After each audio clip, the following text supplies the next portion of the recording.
how to add quick links on Shopify. So first, go to your account and then you can just click on online store here at the left side. And then click on edit theme. Now look for footer. This one, you can just click on footer here. Click on this arrow. And then you can just click on add block. And then search for menu.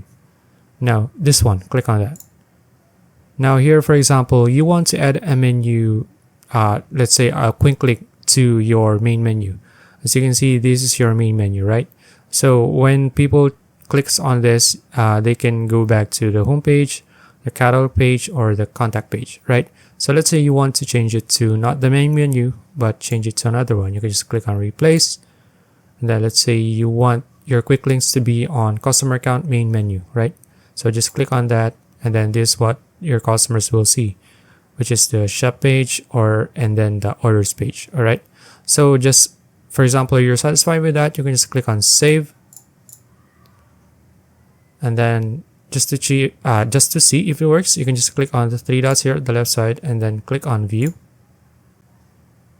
Then scroll down and you can see your quick links here. So let's say you can just click on shop and then it'll go here, right?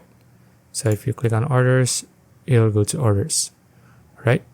So that's it. If you found this video useful, please like and subscribe for more videos like this. See you in the next one.